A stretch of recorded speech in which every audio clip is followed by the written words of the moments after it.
네, 안녕하세요. 안녕 처음이야라는 주제로 토크 콘서트 진행하고 있는데요. 저는 진행을 맡게 된 문화기획자 이재복입니다. 오늘 세 분의 참여자 모시고 이야기를 진행해 볼 텐데요. 안녕하세요, 여러분. 네, 안녕하세요. 네, 반갑습니다. 안녕하십니까. 충북대학교 러시아 언어문학과 교수 김태욱입니다. 반갑습니다. 안녕하십니까. 러시아에서 온 파시나 야나라고 합니다. 현재는 충북대학교 러시아 언어문학과 재학 중입니다. 잘 부탁드립니다. 저는 우즈베키스탄에서 온 비루자라고 합니다. 충북대학교 농업학과 석사과정 중 학생입니다.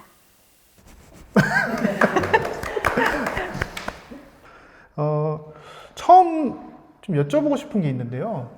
세 분이 모두 충북대학교 러시아 언어문화학과에서 나오셨는데요. 그 학과에 대해서 조금만 더 자세하게 설명해 주실 수 있을까요?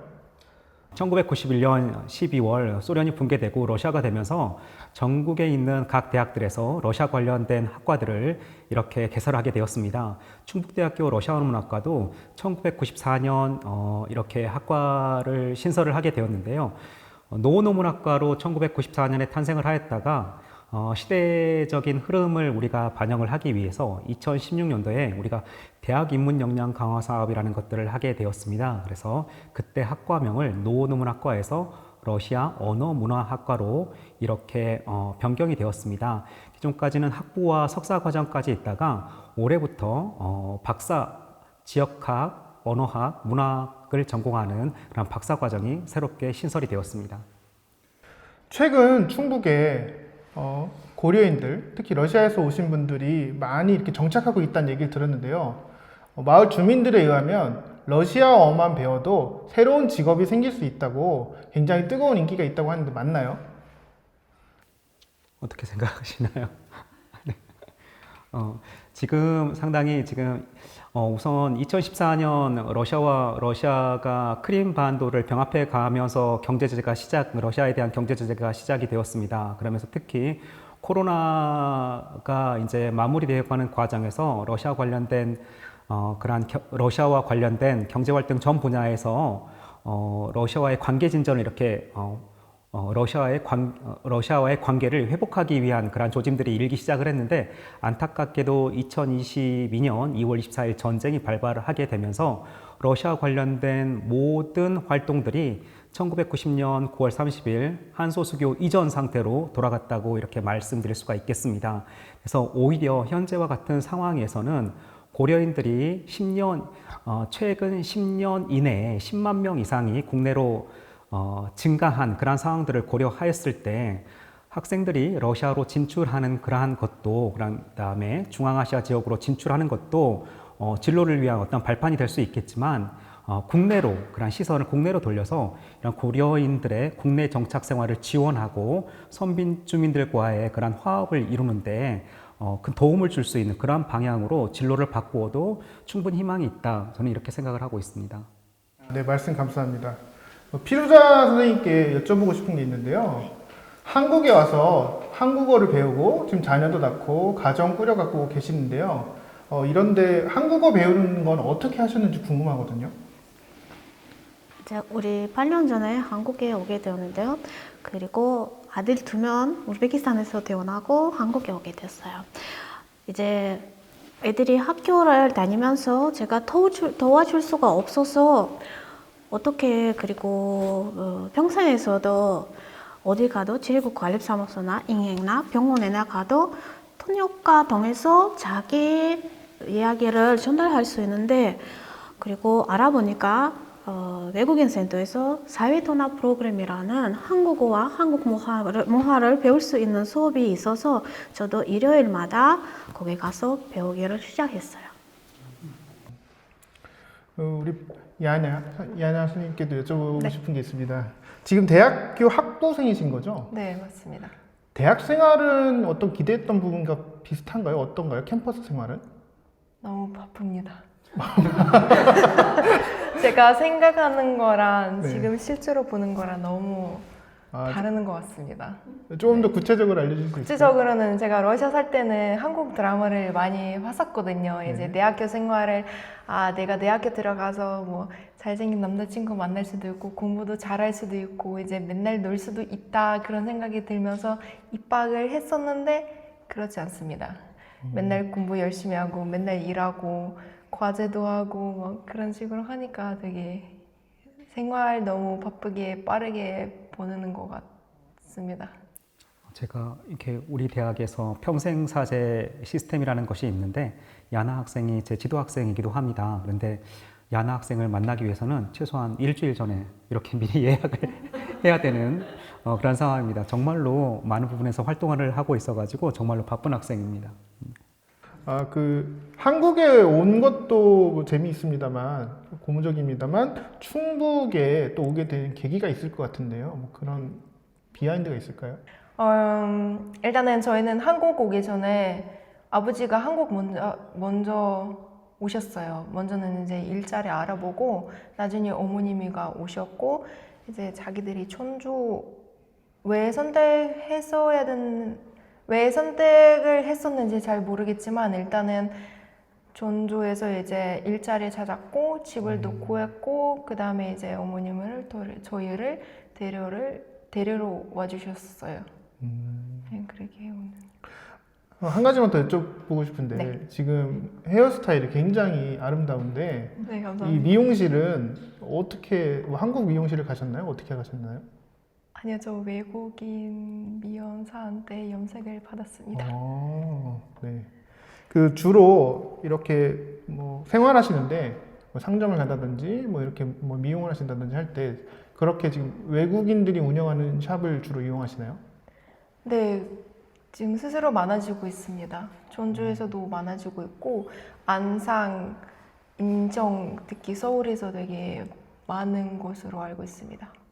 네, 계속 이어서 좀 질문 드리고 싶은데요. 김태욱 선생님, 특히 이제 어렸을 때 왔지만 초등학교에 가고 중학교에 가고 고등학교 이제 대학교까지 진학을 하고 있는데 학생들이 이제는 성인이 되어서 청주에서 결국 살아가려고 마음먹은 사람들도 꽤 많은 것 같아요. 이럴 때 혹시 뭐 고려인들이 겪고 있는 상황이나 어려움이나 이런 것들이 있는지 궁금하거든요. 이 질문에 대해서는 뚜레 씨가 잘할까요?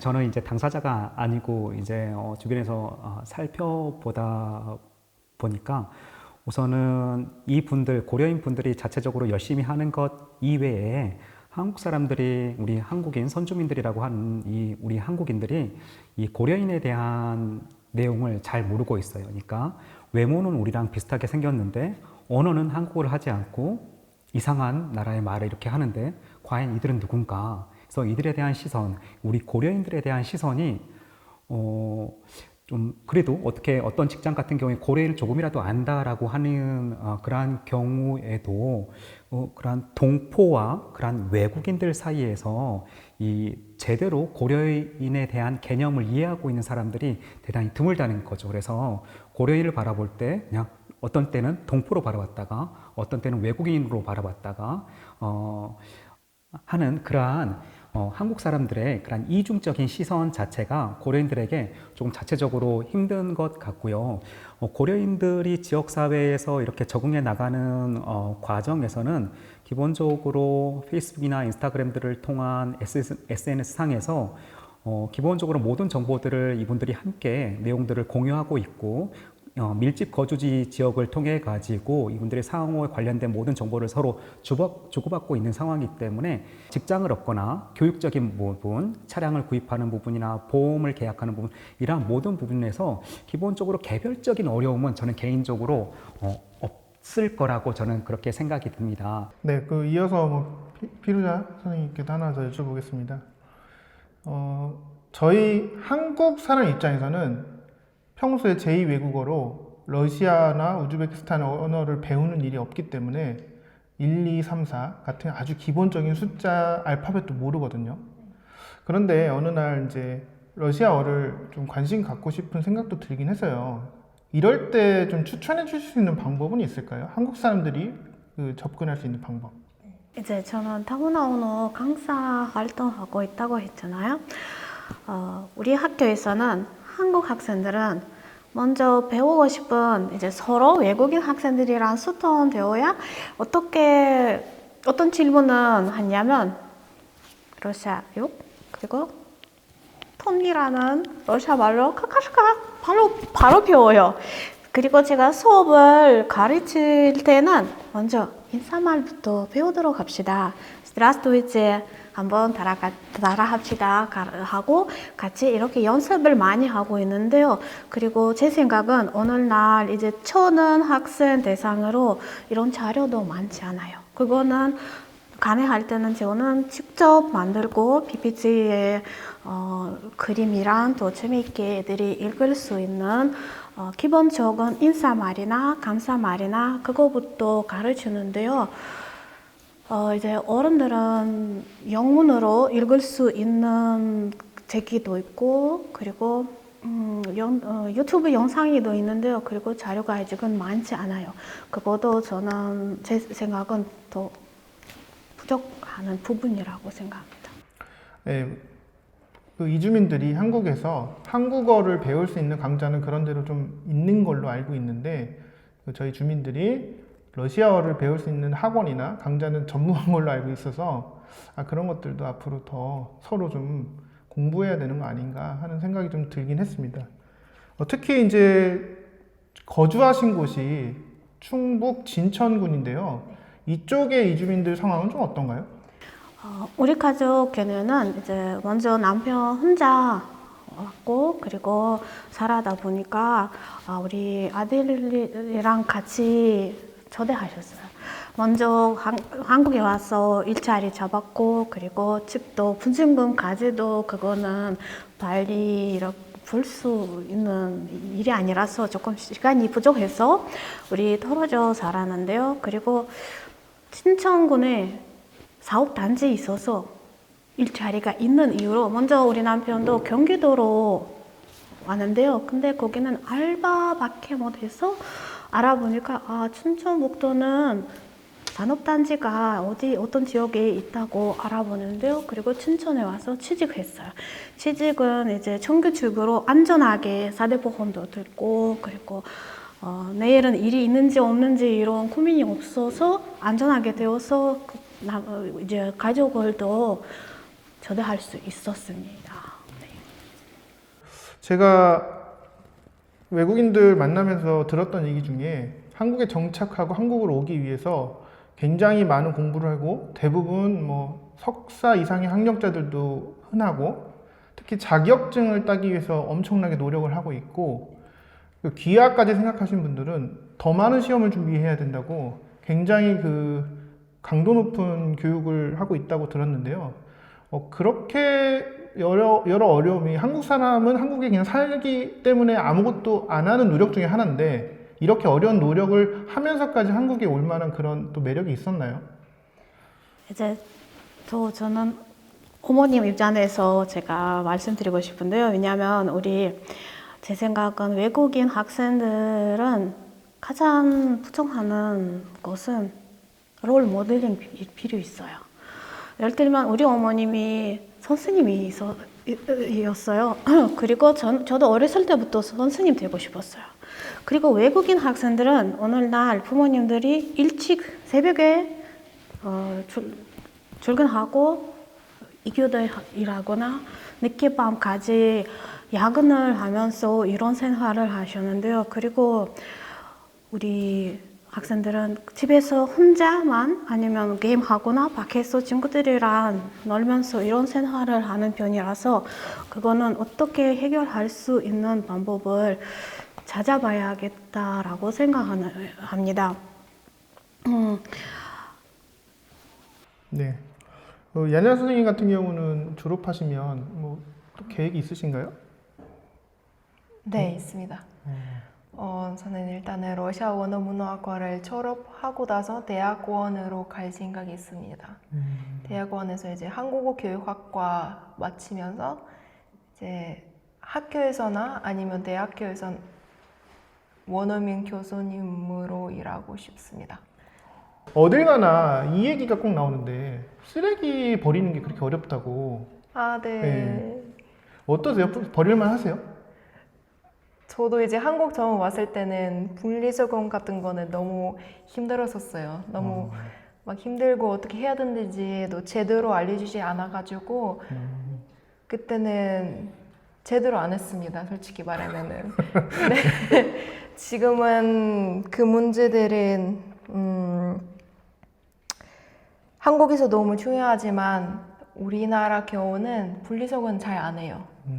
네, 그런 규칙이 없고 그래서 외국 분들이 한국에 와서 이제 잘 모르니까 분리수거는 잘 안 하고 근데 요즘은 이제 우리 천주 복면동, 사찬동, 복대동 외국인들 사는 곳에서 광고를 또 많이 해주고 이제 신문지도 만들어서 알려주고 이제 한국어 서툰 안 되는 분들이 계시니까 이제 러시아어 번역까지 해서 이제 나눠주고 있습니다. 그래서 이제 스스로 좀 좋아지기도 하고 이렇게 노력하는 중이에요. 지금 복명동에 살고 계신가요? 네, 복명동은 특히나 외국인들이 많이 살고 있는 마을로 알려져 있는데요. 네 맞습니다. 그런 마을이 그 관광지처럼 많은 사람들이 찾아와서 이색적인 문화를 체험하는 그런 공간이 되는 거에 대해서 어떻게 생각하세요? 이거는 대단히 중요한 문제인데요. 우선은 제가 자꾸 이제 선주민, 이주민이라고 해서 이제 이제 서로를 양분하는 것 같은데 이제 편의상 그렇게 부르겠습니다. 그래서 우선은 선주민들과의 동의나 협의가 반드시 있어야 될 거라고 이렇게 생각이 듭니다. 기본적으로 고려인들에 대해서 학문적으로 연구하시는 분들 같은 경우에는 전국에 26개 정도의 고려인 밀집 거주 지역이 있는데 이거를 고려인 마을이라고 소위 부르고 있습니다. 그런데 실제로 그 지역에 살고 있는 선주민들은 어느 누구도 이 지역을, 우리 마을을 고려인 마을이라고 부르기를 허락한 적이 없습니다. 그래서 어떤 선주민들 같은 경우에는 우리가 마을을 뺏겼네라고 이렇게 이야기를 합니다. 그래서 저는 기본적으로 선주민들과의 이야기를 할 때는 고려인 마을이라는 용어를 절대로 사용하지 않고 고려인 밀집 거주 지역이라고 이렇게 말을 사용합니다. 그래서 우리나라에서는 방금 말씀하신 고려인 밀집 거주 지역, 외국인 밀집 거주 지역을 관광 상품화하는 경우가 있습니다. 여기는 경기도 안산 지역과 전라남도 광주광역시 이 두 도시 같은 경우에는 전면에다가 고려인 동포마을, 그 다음에 외국인 이주마을 이렇게 해가지고 광고를 하는데 그 광고 효과가 또 전국적으로 파급력이 또 상당해서 전국에서 현재 고려인들을 유치하려고 하는 지자체에서 상당히 많은 관심을 갖고 있습니다. 그래서 이 부분에 대해서는 선주민들과 그 다음에 이 마을의 해당 마을에서 특히나 복명동과 사창동 일대에서 어떠한 이 고려인들을 이주민들의 리더라고 할 수 있는 그러한 분들이 함께 모여서 이야기를 한번 진행을 해서 우리 마을에 생존할 수 있는 방안에 대해서 함께 이야기해 보는 것이 필수적으로 요구된다고 이렇게 생각합니다. 서로 같은 곳에 살고 있지만 거의 교류가 없는 여러 가지 상황에 대해서 좀 공유가 된 것 같고요. 문화다양성 주간에서 2025년 5월 24일 충북도청에서 처음으로, 아마 처음인 것 같습니다. 이주민들과 함께하는 축제를 진행하려고 하는데요. 안녕 처음이라는 주제로 여러분들과 함께 이제 하루를 보내려고 하는데 어떠세요? 우리 그날 생각보다 예상치 못한 일이 많이 생길 것 같은데 기대가 되시나요? 어떠시나요? 이제 이렇게 우리 자기 문화를 전통 요리 통해서 자기 문화를 알려줄 수 있고 그리고 충북 시민들이 직접 와서 우리랑 이렇게 소통도 할 수 있고 전통 요리도 맛볼 수 있는 기회가 있어서 우리는 더 열심히 해야 하는 마음을 가지고 있습니다. 세 분 얘기 잘 들었고요. 오늘 포럼 내용들이 하나의 씨앗이 되어서 앞으로 저희 충북 지역이 외국인과 지역 주민들이 잘 어울려 사는데 좋은 자양분이 되는 그런 자료가 되었으면 좋겠다는 생각으로 오늘 포럼은 마무리를 하도록 하겠습니다. 모두 고생하셨습니다. 감사합니다. 감사합니다.